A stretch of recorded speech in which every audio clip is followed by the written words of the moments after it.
Somebody asked about what was the exact question? The question was from Kevin: saving, labeling, workflow, things like that. Are you when you get a fresh session, a fresh Pro Tools session, or you get files and your assistant puts up a session? Are you immediately duplicating playlists? Are you like? Yeah. Well, save as all the time. I have Are you doing save as of like during the mix, lots of different versions? Save as. There's 3 numbers. The first number is the day. The second number is the iteration throughout the day of like maybe there's a note after it, so it's like 1.1 vocal start. Just maybe like a marker of where maybe I fucked up that vocal. I can get back to right before I did that. That happens, and then there's the last number is the version of the mix printed at the end of that last session before I either end the day or move on. That would be .1. So 1.1.1. The only time there's 3 numbers is when there's a bounce that is sent to a client.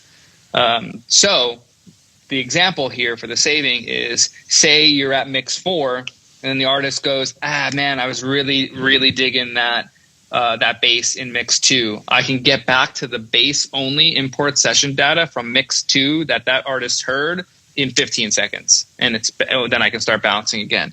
So you can always get back to the mix that someone liked. A lot of the times you do go back in versions. So it's nice to have that. A lot of the time. I feel like almost every time there's something that's like, I like the thing from the previous version. Yeah, because you're trying things out. If you're not in the room, there's going to be that. It's part of the process. So it's never annoying, but that's why you have to mind yourself and save accordingly. Now, yes, anytime you're manipulating an edit on something, you should always change playlist and then put your initials so it shows that you intended to change it. So if someone's like, yo, what happened to my fucking click on the downbeat of hook 2?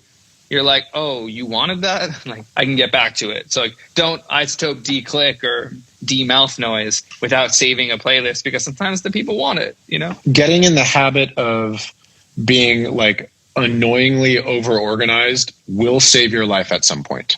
And anybody who knows that because their life was ended at some point. Like they've lost a thing or couldn't get back or whatever. Everybody's had that.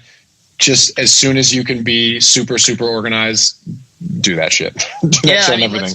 Let's be honest. That's why people hire you, for the fact that you're reliable and responsible and you're not losing their files. I mean, labels come back to me 6 years later for stems. I'm like, yo, we sent that to you like the month after it was completed. You don't have that. Yeah, and back up your shit.